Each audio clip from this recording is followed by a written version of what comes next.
So Highland Noise Podcast, I'm Shane.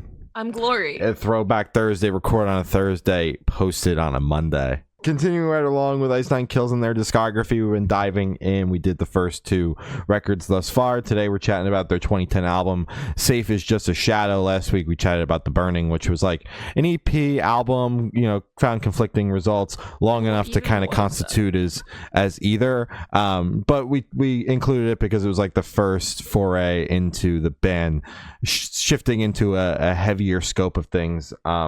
This is what? No, I was just gonna say it was shit. Sorry, continue. I mean, yeah, it was okay at best, bad at worst. This is the first like full foray that we're getting into Ice Nine Kills and them being now a metalcore band. We started this off. First record was pop punk, and then we got like a really shitty attempt at metalcore, and now we're here. It's been a few years now. The last record was 2007. Now it's 2010. A little bit of time, but between two records, which is good. And I remember quite vividly listening to this record when I was into Ice Nine Kills and not getting through it, if I'm going to be honest. And I honestly don't know why that is.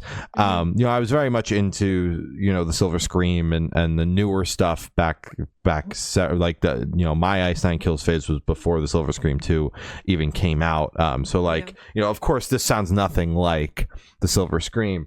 But honestly, like, this is a huge step in the right direction.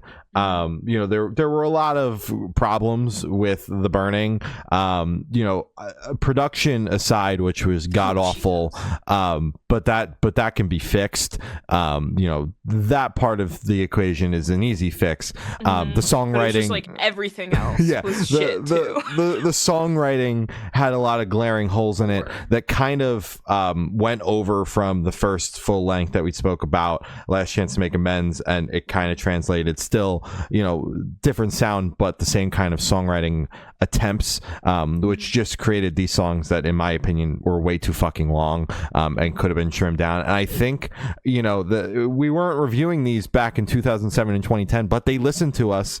The songs are a lot more condensed this time around.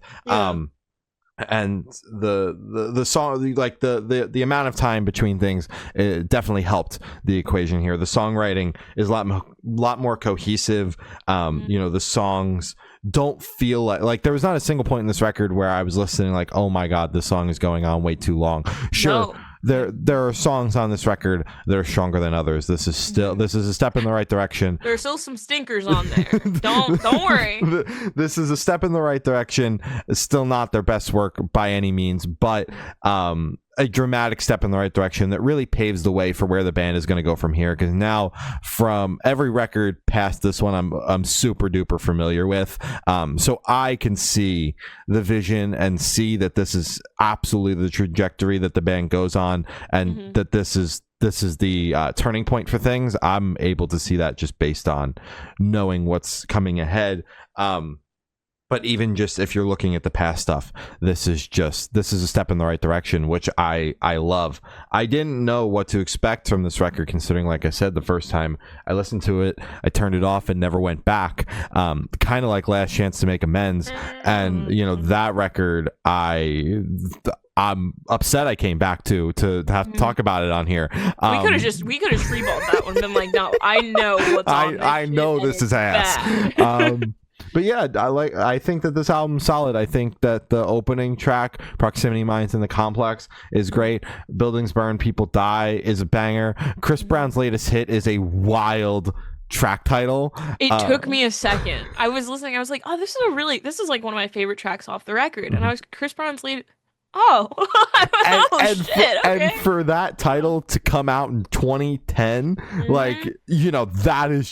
that that adds a whole nother level of wild, because he was still like, he was still doing the thing, and an artist without. He's still doing the. He is still doing the thing. Have you seen his shows where he's flying around and shit? Dude, he just played the stadium near me. Like, he's still doing the thing. He's still doing the thing, but he was doing the thing back then with a lot less eyes on him for what else he's been up to. So that title is fucking wild when you put it in the context of the year. The Greatest Story Ever Told. That was one of my favorites off The Burning as well. That song got polished up for this record. Evidence on Fire, I think, is a great closer.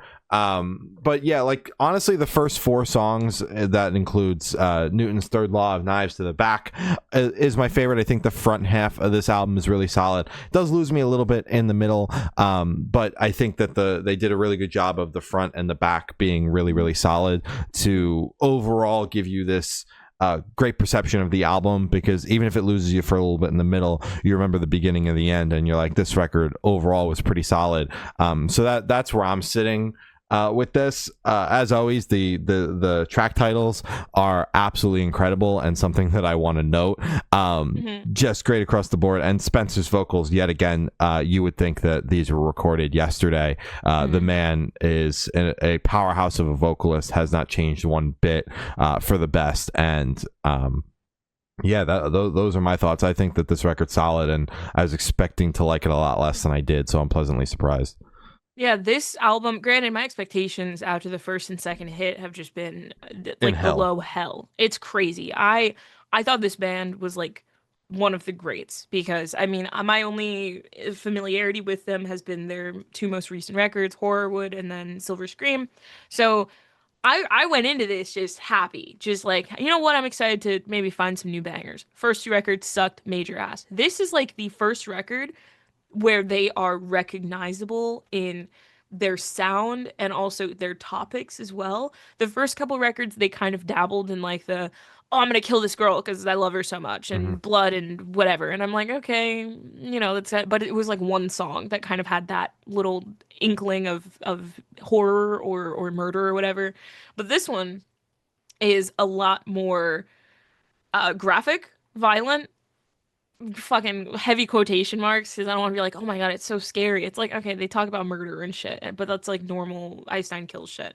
As I said, it's still corny, but I mean, I think that's just their thing. You can't really. That's like fork found in kitchen. Can't take the corn away from the corn balls. It's crazy. It's like it is just built into their band. That's just it. I thought the record was actually really fucking good. I enjoyed it a lot. I listened to it, I think, twice, which is. It's rare for me. I mean, especially with the two albums. 2 stinkers. It was one listen, and that's the opinion. Exactly. And I was like, I don't need to waste any more time on this. Yeah. So I really enjoyed this. My personal favorites, I really liked Chris Brown's latest hit. Oh wait, let me start with the shit I didn't like, and then I'll bring it back with the shit I did like. I did not like Proximity Mines in the Complex. That first song, I was excited because it started off good, and I was like, okay, this is fun. Then the second vocals, I guess the secondary vocals came in. I knew they weren't Spencer. I was trying to figure out if it was Shane Bisnet, Dave Sealing. I don't know. Or if it was Justin JD DeBleck, who's now in Motionless in White. I don't know which one it was. Either way, was not a fan. I did not. It just felt like. I hate being mean. It felt like screeching over the actual, like, it did not fit. And it felt like they were fighting, but not in like a good, like, oh, the contrast. I could see it just felt weird. It was not good. And it ruined the song for me. And then Spencer was only in it like a little bit. It felt weird, especially because it is the opening track. Spencer is the lead vocalist. It felt just kind of like a weird introduction to the album. And it did scare me a little bit, because I was like, is this what it's Is this what it's going to sound like? Is this what it's going to sound like? Not good. Last record was so bad, Spencer was like, you know what, fuck this, I just don't have to be on it. Someone else do it. Thankfully, it was just the one track. I thought the secondary, even fucking third vocals, because I guess there are 3 vocalists on this record, which, I mean, is still true for, I guess, for Horrorwood, because Pat, Ricky, and Joe and Spencer. So there are 4 vocalists on the most recent record. Jesus fucking Christ. Like, I don't think we have. I think we have enough. I think we have enough voices in the band, guys. I think we're good. I think we're good. We can call it. It does level out. I really liked the vocals that were on this record a lot. I liked the contrast of Spencer's. I feel like he did a lot more singing on this. There were a couple crazy fucking growls and like snorts and shit on this record that just felt heavier than anything that they've done recently, which is really cool. I mean, aside from like Take Your Pick and unfortunately their newest track, the Laugh track or whatever the fuck, I can't look at their picture right now because it is like the corniest shit I've ever seen. But I really, you're looking at it, right? I had it scrolled down so that the title was in the top so that I wouldn't fuck it up, and I just scrolled up and I saw just a hair, bro. It's like I can't. Fucking crazy. I can't. We're filming this on the day that the new song came out. Glory listened to it. I haven't listened to it yet because I saw the cover art and I was like, I don't know if I can bring myself to listen to this. I'll pass. Yet. We don't have to cover it. It's just I can't take it seriously. Jesus. Okay, so it's like now I understand why it's like people are like, what happened to Ice Nine Kills? You know, that type of thing. Mm-hmm. I get it. I really liked The Greatest Story Ever Told. I liked the reimagined version. I guess it was just the production that really threw me off of it because this version of it, this is the one that I know. This is the one that I love. Cool. I did like Newton's Third Law of Knives to the Back. I did love Chris Brown's latest hit. And the closer I thought was fine. To me, it just felt like the album kind of ended though, like a bit abruptly. It didn't feel like a closer, but I still liked it. Overall, big step up. This is Ice Nine Kills. Do you like Ice Nine Kills? No. Not really. No, not really. Fucking hell, bro. I get it. The cornballs. And now that I'm out, I get it. I see why people don't like them. Well, those are our thoughts on Ice Nine Kills 2010 album. Safe is Just a Shadow. Subscribe to us here on YouTube. It helps us out a ton. It's the only place we post these throwback reviews. We're going through the rest of Ice Nine Kills discography, so we're on this for the next few weeks. You can follow us on Instagram as Good Noise Podcast, Facebook is Good Noise Pod, TikTok is Good Noise Podcast, audio platforms are all Good Noise Podcast, and Patreon is patreon.com/Good Noise Podcast. Other than that, I've been Shane. I've been Glory. And we've been the Good Noise Podcast. See you next week. Bye. Bye.